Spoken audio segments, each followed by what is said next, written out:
Toronto teams are cursed at this point. I'm convinced. I don't know if you're convinced, but I'm surely convinced. Down to the wire.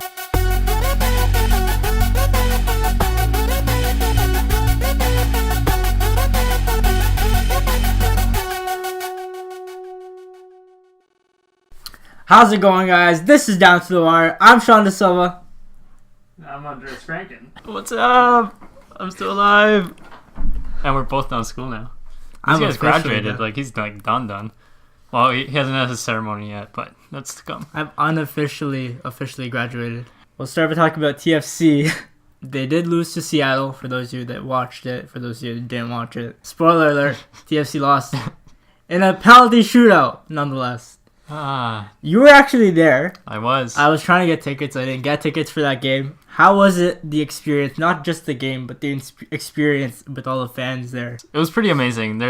You can't take away the experience of being at a final of any sport, especially at an MLS Cup final for someone that loves soccer. I do wonder a little bit how the environment was at the Montreal game. Getting tickets for this game was a nightmare. It was really difficult because the league actually took over ticket sales. We know that a lot of tickets went to sponsors, VIPs. A significant part of the stadium was made up of people that were there because it was a big event. They weren't necessarily hardcore TFC fans, which was not the case for the game against Montreal.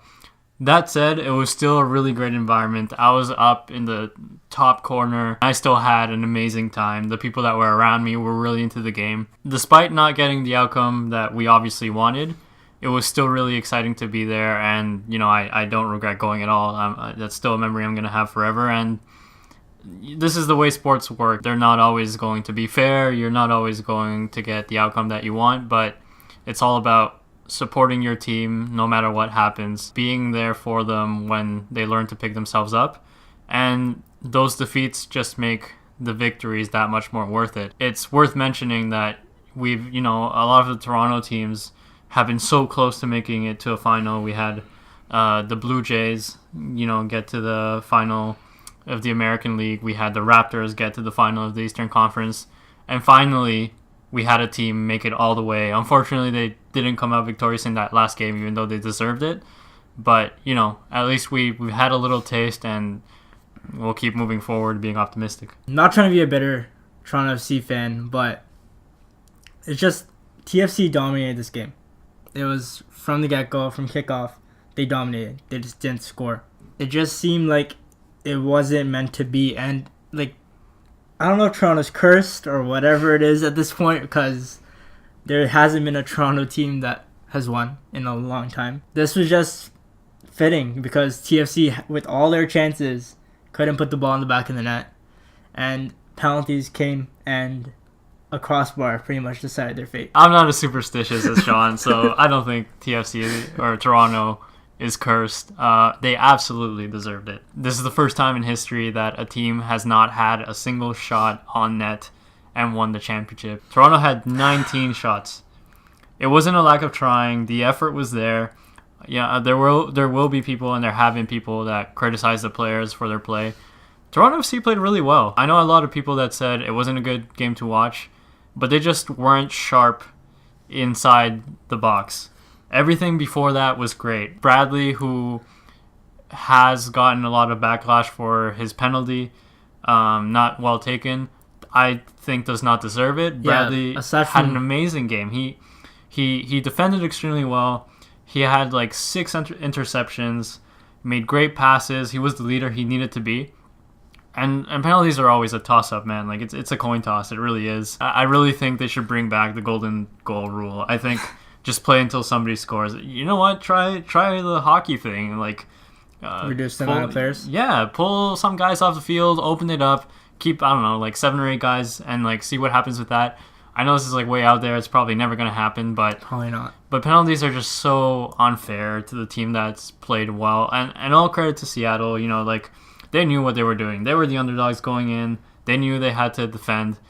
Toronto had them on the back foot from the first couple minutes. Altidore had a chance really early that just rolled past the post. There were several other big chances. Save on Altidore too. Oh, of course. When the opposing team's goalie is the MVP of that game, you know that you were the better team. Like Fry was amazing. Like yeah, there were 7 shots on target. He was pretty solid, but that one specific save that he made on Altidore, that was the winning goal right there. And like I'm just thankful that TFC gave us such a great season. I can't really say anything bad about them. I wish they'd been a little bit sharper. There were some guys that were a little lackluster. Giovinco did not have a good game. He came off, and he was understandably frustrated. A lot of speculation saying that he didn't want to be taken off, and obviously when you're a player of that caliber, you don't want to be taken off. Someone did come out and say that after the game he was taken off because he couldn't run anymore, and it kind of showed. He was not performing at his best. I think that injury he did pick up against Montreal was still lingering a bit. The coach confirmed it. Like Giovinco did ask to be subbed off because he felt like he was more of a liability than he was a contribution to the team at that point. And you could tell the whole game he just didn't look comfortable. His touches were off. He had like 6 or 7 shots, I think, but none of them were on target. Another thing, like, what is with old Toronto players coming back and burning their former team? It's so frustrating. Like, it's not just TFC, man. It's not just TFC. Last night, the Leafs... Oh, let's not even talk about the Leafs that, man. traded Peter Holland last week to the Coyotes. He comes back to the ACC, and what does he do?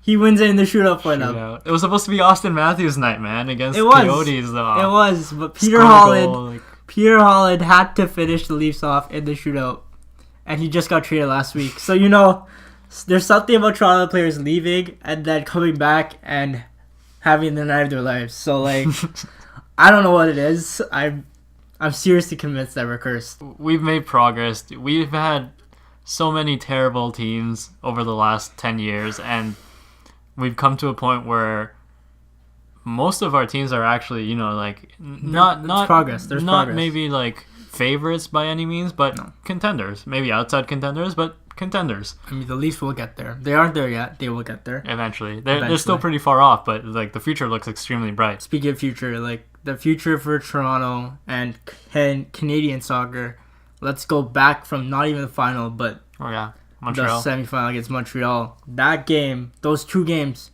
were the most entertaining games I've seen in MLS, like, in general. It was one of the most exciting. The second game especially was one of the most exciting soccer games I've seen ever. Like, I'm including like the World Cup, like Champions League. There is potential for Canadian soccer to grow out of this, and if those 2 games, specifically the second game, did not spark some interest or across Canada for soccer, I don't know what will at this point. Well, look at the difference. We hosted the Grey Cup here like 2 weeks ago. 2 weeks, like a week before, literally. And it was pretty dead, like from what I heard. Like the marketing for it, I guess wasn't that great. I saw pictures of the stadium at the game. There was like plenty of empty space there. For the TFC game, it was packed. Like on the GO train going there, almost the entire train was TFC fans. There was a lot of hype leading up to the game, and the future does look bright. Let's talk about that for a little bit, like the expansion draft, because this does open up the door to more Canadian teams to come in.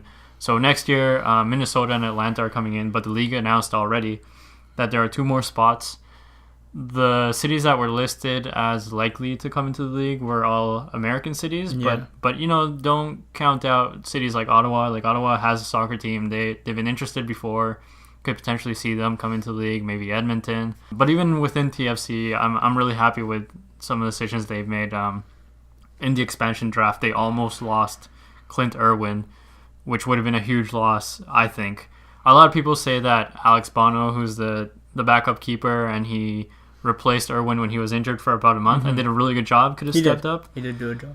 But I don't think you can replace Irwin's experience, man. Like, this guy was an all-star. He was a really, I think, calming presence on the team. I think he really, really organized the guys in front of him in the locker room. I'm sure that he was very influential, and I'm really, really happy that they managed to act quickly. They sent Bloom over to Atlanta instead, and some allocation money kept Irwin. I think that's really important because I don't think you want to let go of guys like that just yet. Like Irwin, Shea Rue, Will Johnson, these are all guys that are vets. And my boy Ricketts. Don't forget him. Well, Ricketts maybe not the same level of experience. Not the same, obviously, but I don't think it's time to part ways with them yet. They might not make a huge difference statistically. Like Johnson came off the bench, Shea Rue came off the bench, but I really think it's important to have that kind of presence there. So that's our brief recap on TFC and I guess Toronto sports being cursed. It is cursed, guys. Questionably. Questionably, but I'm convinced. Questionable. Debatable. But now we have a big announcement to make. We are going to do a giveaway, and more specifically, a FIFA 17 giveaway. This is how we're going to do it.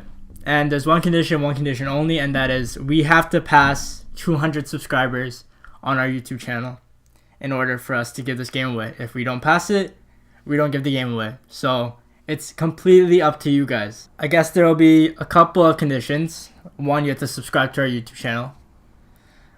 2, you have to follow our Twitter page. And 3, you have to share our video on Facebook, or you can tweet it on Twitter.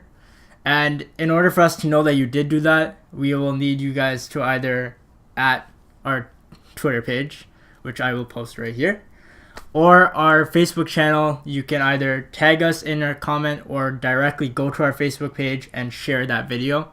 And that way we will get a notification that you've done so. Once we hit 200 subscribers, we will then make another video telling you guys when the draw will be. We will post all of that. I know that was a lot, so we will post all that in the description. There is also another way to earn another entry. I am starting another channel, completely separate, completely different, not related to sports at all. If you guys want a second entry into this contest, you can subscribe to that channel as well, and accordingly I will allocate that as another entry for you guys. We'll be back next week. Haven't figured out what we're talking about yet, but we'll talk It's about gonna be that a later. Christmas video, guys. Like, it's almost Christmas. It's the holidays. I'm really happy. Build a I'm snowman. graduating. We'll go sledding. Maybe we'll drink some hot chocolate, watch a movie with you guys. I will run There's a outside. comment section here. I Use will it. literally run outside shirtless if you guys want me to, and jump into the snow. Okay, well, he said it, not me. I'm not doing that. As long as we hit 200 plus subscribers here. My last video will be right over here from 2 weeks ago if you haven't watched it yet. Somewhere over here. And Over the, there. We're and, covering the, and hundreds. the new channel here also somewhere. Yeah. Don't forget to like, comment, and subscribe. I'll see you guys later.